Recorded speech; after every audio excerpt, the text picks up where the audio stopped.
আসবেন, আল্লাহকে ডাকবেন, এসে কারো দোষ না করতে নিজের দোষ নিজে বুঝবেন।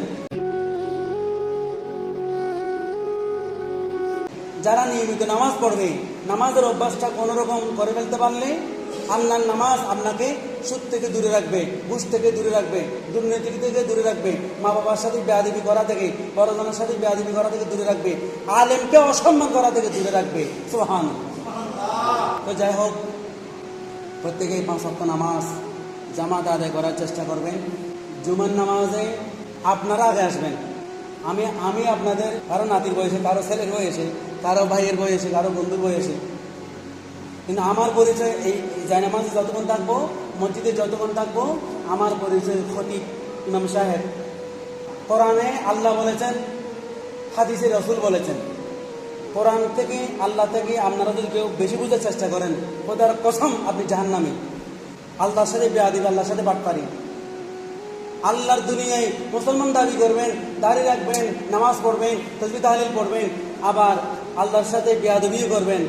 আপনার মতো বান্দা আল্লাহর প্রয়োজন নাই। যেমন রোজা সম্পর্কে একটা হাদিস এসেছে, আপনি রোজা রেখেছেন, আবার রোজা অবস্থায় দিনের বেলা মিথ্যা কথাও বলতেছেন। আমার রাসূল ঘোষণা দিলেন, তোমার মতো রোজা আল্লাহর প্রয়োজন নেই। আপনি রোজা রেখেছেন, মিথ্যা কথাও বলতেছেন, রোজা রেখেছেন, মোবাইলে খারাপ ভিডিও দেখতেছেন, গান দেখতেছেন। কিসের রোজা, কিসের নামাজ, কিসের তাসবিহ তাহলিল, কিসের দাঁড়ি, কিসের মুসলমান? আল্লাহর সাথে বেয়াদবি করি আমরা। আপনারা মুসল্লি, আল্লাহর প্রিয় বান্দা, আল্লাহর ঘরের মেহমান। আমি আসার আগে আপনারা সবাই আসবেন। টাকার জন্য আমার আব্বা হুজুর জীবনে টাকার জন্য ছোট হয় নাই, কোরআনকে বিক্রি করে নাই। আমিও খোদার কসম করে বলতেছি, টাকার জন্য, চাকরি বাঁচানোর জন্য কারো কাছে জীবনে ছোট হয় না, হব না ইনশাল্লাহ। কোরআন যেটা বলে আমি সেটা বলবো, হাদিস যেটা বলে আমি সেটা বলবো। কাউকে এরকম তেল মাখামাখি অভ্যাস আগেও ছিল না, এখনো নাই, ভবিষ্যৎ থাকবে না। কে বুড়া কে গুড়া এগুলো আমার দেখার টাইম নেই। কোরআন হাদিসের কথা বলতে গিয়ে যদি আমি বেয়াদব হয়ে যাই, আমি এরকম বেয়াদব থাকতে চাই। কোরআন হাদিসের সাথে মিল রেখে প্রত্যেকটা কথা বলে যাব। আপনারা যাদের পক্ষে সম্ভব আমল করবেন, আমল করার চেষ্টা করবেন। আপনি আমল করবেন, আপনি জান্নাতি। আপনি আমল করবেন, আপনার লাভ। আপনি যদি 5 ওয়াক্ত নামাজ নিয়মিত সময়মতো আদায় করেন, এটা আপনার লাভ, আপনার ফায়দা, আপনার উপকারিতা। আবার নামাজ পড়ার পরেও কবুল হয়েছে কিনা এটার কোনো গ্যারান্টি আমিও দিতে পারবো না, আপনারাও দিতে পারবেন না। কিন্তু কোন মুহূর্তে, কোন সময়ে, কি কারণে, কেমন আচরণে আপনার ইবাদত আল্লাহ কবুল করে ফেলবে, আল্লাহ খুশি হয়ে যাবে, এটা তো আমরা জানি না। এই জন্য যার সম্মান তাকে দিয়ে কথা বলার চেষ্টা করবেন, যার সম্মান তাকে দিয়ে লেনদেন করার চেষ্টা করবেন, হক আদায় করার চেষ্টা করবেন। হক বান্দার হক, আল্লাহর হক। হক 2 প্রকার। বান্দার হক আদায় না করলে আপনার রুকু, সিজদা, কোরআন তেলাওয়াত, তাসবিহ তাহলিল কোনো কিছু কবুল হবে না। আর যেটা আল্লাহর হক, আল্লাহ চাইলে মাফ করতেও পারে, নাও করতে পারে। মাফ করবে না এটারও গ্যারান্টি নেই, মাফ করবে সেটারও গ্যারান্টি নেই। কিন্তু বান্দার হক যদি আদায় না করেন, যার হক তাকে যদি বুঝে না দেন, কোনো ইবাদত কবুল হবে না, এটার গ্যারান্টি আছে। তার মানে বান্দার হক যদি আদায় করেন, তাহলে আপনার প্রতিটা সিজদা, প্রতিটা রুকু, প্রতিটা তাসবিহ তাহলিল, সমস্ত ইবাদত আল্লাহ কবুল করবেন, এটার গ্যারান্টি আছে। সুবহানাল্লাহ। আপনারা সবাই আগে আগে চলে আসবেন। আপনারা ইমাম সাহেবের জন্য, খতিব সাহেবের জন্য আগে ভাগে এসে রেডি থাকবেন, অপেক্ষা করবেন। যতক্ষণ হুজুর আসবে না, ততক্ষণ আপনারা সুবহানাল্লাহ, আলহামদুলিল্লাহ, আল্লাহু আকবার, ওই যেটা ফাতেমা রাদিয়াল্লাহু আনহার তাসবিহ, এটা আমল করবেন। আপনার জীবনে এসে নেই, আপনি 1 ঘন্টা বেশি থাকবেন, এটার কোনো গ্যারান্টি নেই। আসবেন, আল্লাহকে ডাকবেন, এসে কারো দোষ না করতে নিজের দোষ নিজে বুঝবেন। আমি যদি হক আদায় না করি, আমি যদি ইচ্ছে করে কোনো ভুল করে থাকি, আমাকে অবশ্যই আল্লাহ ধরবে, আপনারা আমাকে ধরতে পারবেন না।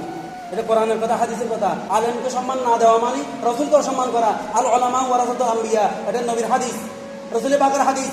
আল উলামা ওয়ারাসাতুল আম্বিয়া, আলেমরা নবীর ওয়ারিস। আমি অযোগ্য হতে পারি, অদক্ষ হতে পারি, পাপী হতে পারি, কিন্তু আল্লাহ তাআলা আপনাদের জন্য খাদেম হিসেবে, আলেম হিসেবে, খতিব হিসেবে যতক্ষণ পর্যন্ত এখানে রিজিক রাখবে, ততক্ষণ পর্যন্ত আলেম হিসেবে আমাকে সম্মান দিতে হবে। আল উলামা ওয়ারাসাতুল আম্বিয়া, আলেমরা নবীর ওয়ারিস। এখানে 10 মিনিট পরে হোক, 1 ঘন্টা পরে হোক, আসতেই হবে আমাকে, যেহেতু দায়িত্ব নিয়েছি। তার মানে কি, দেরি হলেও আসতে হবে, তাড়াতাড়ি হলেও আসতে হবে। এটার মানে হচ্ছে ইচ্ছা করে আমি কোনোদিন এই মসজিদে জুমা পড়ানোর জন্য ইচ্ছা করে কোনো সময় দেরি করি নাই। ইচ্ছা করে যদি দেরি করে থাকি, এটা অবশ্যই বিচারে আমার করবে আল্লাহ তাআলা। তো যাই হোক, আলেমকে সম্মান দিতে পারলে আলেমের পিছনে নামাজ পড়বেন, আলেমকে সম্মান দিতে না পারলে আলেমের পিছনে নামাজ পড়ার প্রয়োজন নেই। 2 দিন পরে আপনি কবরে যাবেন, বা 2 দিন আগে আমিও চলে যেতে পারি কবরে। কিসের এত ভুল জানাজানি? যে ওয়াজগুলো করে আসতেছে 2 দিন, কয়টা আমল করতেছেন আপনি? হিসাব শুরু করলে প্রত্যেকটা আমলে আপনি আটকে যাবেন। যারা এই মসজিদে নামাজ পড়বেন, আমার আগে আপনারা সবাই চলে আসবেন। আপনারা যখন সবসময় আমার আগে আগে চলে আসবেন, আমিও আপনাদের খেদমতে তাড়াতাড়ি আসতে পারবো। আমি এখানে শুরু করি 1 2 জন, সালাতুনের আওয়াজ যদি না আসে, মসজিদে যদি আল্লাহ তাসবিহ জিকিরের আওয়াজ না হয়, এটা কোরআনের রহমান, কোরআনের অসম্মান। কাকে নিয়ে সালাতুনিয়া করবো? কাকে নিয়ে আমি সালাম আলাইকুম করবো? এখন আল্লাহর রহমতে আপনারা অনেকজন আছেন। এই মুহূর্তে যদি আমি সালাতুনিয়া করি, একটা আওয়াজ হবে, আমি যে বলবো এটার একটা সম্মান রক্ষা হবে। কেউ নাই আমি যদি সালাতুনিয়া বলি, সালাতুনিয়ার অসম্মান হবে। সালাতুনিয়া এটা রসুল বাগের দরুদুর রহমান আমি করতে পারবো না, আস্তাগফিরুল্লাহ, মাফ করুন। কেউ নাই, তারপরে যদি আমি এখানে দরুদ করি, নিজে নিজে পড়লে মাইক ছাড়া এখানে বসে বসে পড়তে পারি, কিন্তু যখন মাইকে বলবো তখন দরুদের আওয়াজ হতে হবে, দরুদে পাক দরুদ শরীফের আওয়াজ হতে হবে।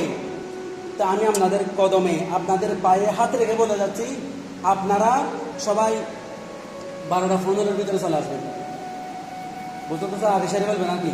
12টা 15-এর মধ্যে চলে আসলে আমিও, আমার কষ্ট হলেও আমিও আগে আসার চেষ্টা করব।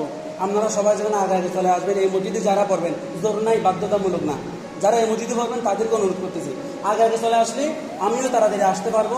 আল্লাহ তাআলা কবুল করবে। আল্লাহ তাআলা আমাদের সবাইকে একজনেরটা আর একজন বুঝার তৌফিক দান করুক। আমি আমার কথা কেউ কষ্ট করে এটা যদি আমার দৃষ্টিতে দেখবেন।